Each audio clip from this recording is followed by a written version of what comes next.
rice is actually, I think, one of the third most produced commodities in the world. It's one of the third most? Yes, it's one of the third most. And one of the third most, it actually means the third most produced commodities in the world. We're off to a good start here. Do you want to restart?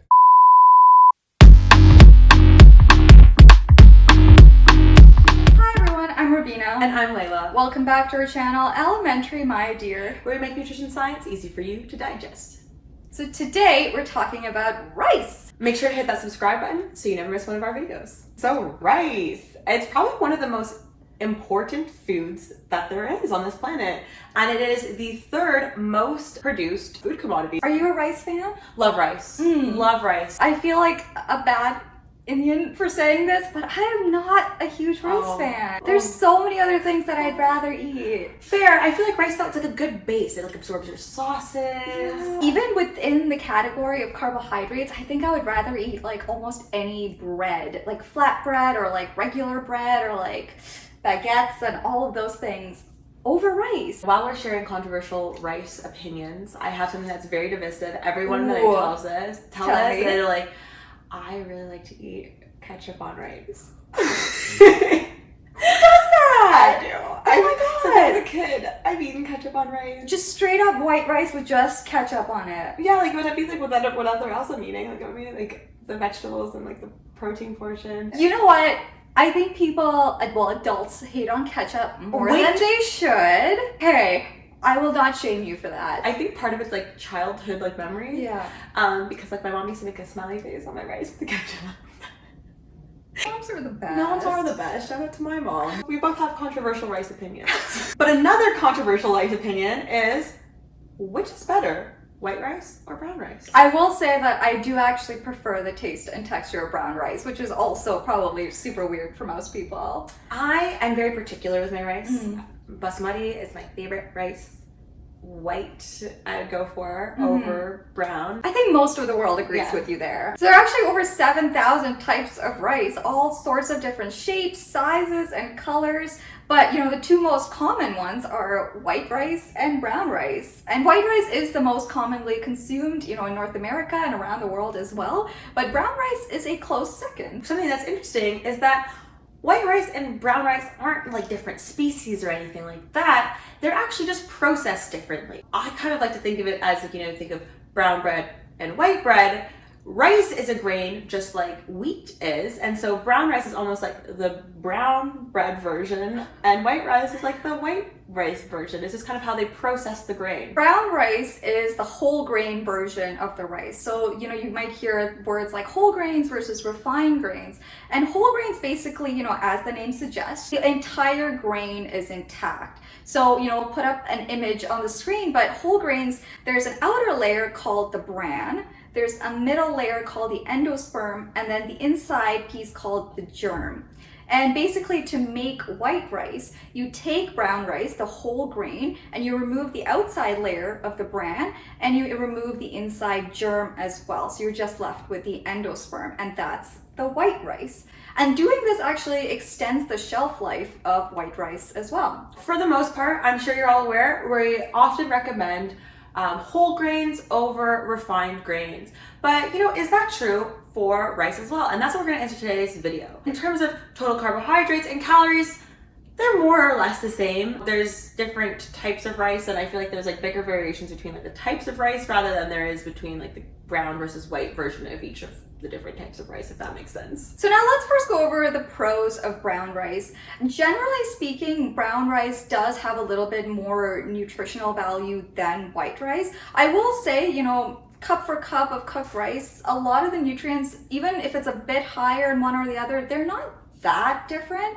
But there are a few key nutrients where brown rice does far exceed the white. The first one is fiber, and that's no surprise because that outer layer, the bran, is not really able to be digested, so it acts as a source of fiber, which is basically a carbohydrate that your body doesn't digest. So, you know, we all think of fiber, it's good for keeping your bowels regular. That's exactly what the rice bran is going to do. Fiber is also great for, keeping you fuller for longer, keeping your blood sugar levels more stable. And research does show that diets that are higher in fiber tends to lower risk for things like diabetes and heart disease. We also know most Canadians and North Americans are not getting nearly enough fiber. So, if you are looking to get more fiber in your diet, going for the brown rice instead of the white rice might be a good option. Another thing that people like to talk about with carbohydrate-rich foods is glycemic index.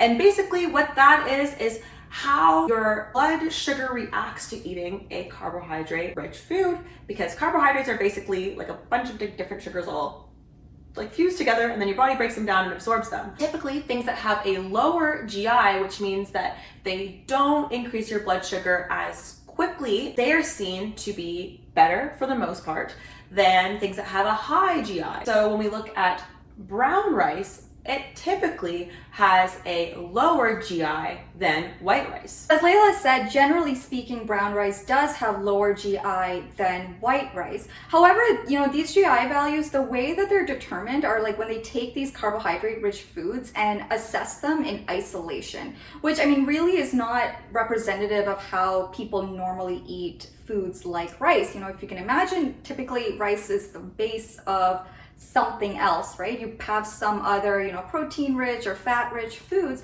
and those types of things like protein and fat and other components will end up lowering the glycemic index value of the meal as a whole. And it's interesting because, every meal will be different. There'll be slightly different proportions. So, there isn't really a lot of research on what the impact of mixed meals is on blood sugar. However, managing blood sugar is a concern for you. One thing that you can do is cool down your rice before eating it.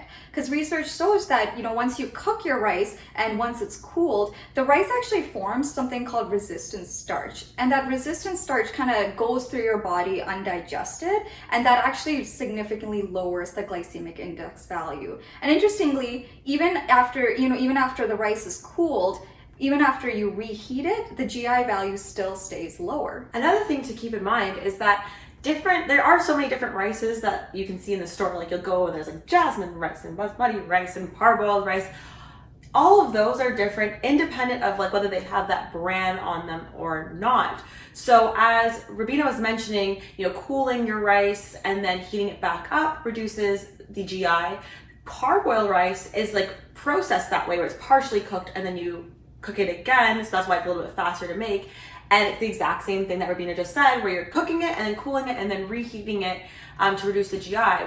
We also know that longer grain rices like basmati rice have a lower GI than shorter grain rice, like sticky rice that's typically used for things like sushi and in some East Asian cooking. One specific nutrient where brown rice does significantly beat out white rice is actually magnesium. So magnesium is really important for things like nerve function, muscle function, as well as your immune system. And about one serving of cooked brown rice actually has about 1/4 to 1/3 of your daily needs. Another place where brown rice wins over white rice is in its manganese content. Manganese plays an important role as an antioxidant, as well as for building connective tissues and bones. Manganese is really important in the antioxidant enzyme called superoxide dismutase, which is arguably one of the most important antioxidants in our bodies. Check out our antioxidant video if you're wondering what that actually means. Shall we move on to the pros of white rice? We sure can. And believe it or not, there are more pros than you might have thought. First, we can start off with the obvious. Yes. The taste of white rice is preferred by most of people. the world. Yeah. It's also the base of a lot of dishes throughout the world is using white rice. Absolutely. And as we mentioned in the beginning, white rice, before it's cooked, has a longer shelf life than brown rice does. We also know that without that bran shell, it's a lot faster to cook white rice. Rice for me is one of my favorite foods to make because I always have some in my cupboard. I always have white rice because it has a long shelf life and I can cook up a pot of rice in 15 minutes. From a nutritional perspective, white rice rice may be considered a little better in the sense that it does not have as much phytates. So what phytates are is that it's considered an anti-nutrient, and they basically bind to other nutrients in your digestive tract and make it harder for your body to absorb or get value from those nutrients. So white rice does have a lot less of those phytates when compared to brown rice, because those phytates are primarily in the bran of the rice, which gets removed when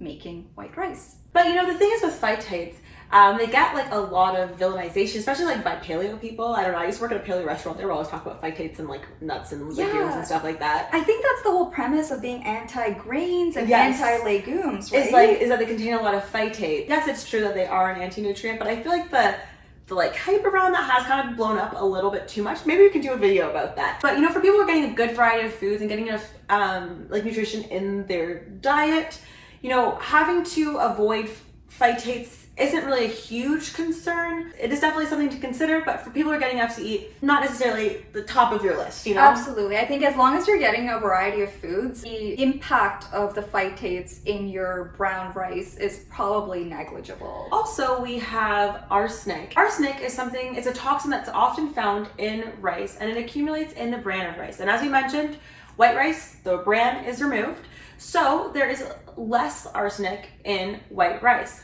But there is still arsenic, and so that's why you should always wash your rice. At the end of the day, I mean, unless you're eating a lot of white rice or brown rice, I mean, arsenic is still not really a concern. I think in the levels that most people are eating them, it's really not something you need to be worried about. But it's just worth noting that white rice has less arsenic than brown rice. So what's the takeaway here? I think at the end of the day, you know, whether it's brown rice or white rice, they're both great sources of carbohydrates. And I think, you know, going by what you prefer, taste-wise, preparation-wise, texture-wise, is totally okay. You know, having a variety of foods and eating those variety of foods in a balanced way is going to be the most important thing nutritionally. Thanks so much for watching. Be sure to like, comment, and subscribe. Hit the notification bell so you never miss one of our videos, and follow us on our Instagram and our TikTok. Thank you for watching. Bye.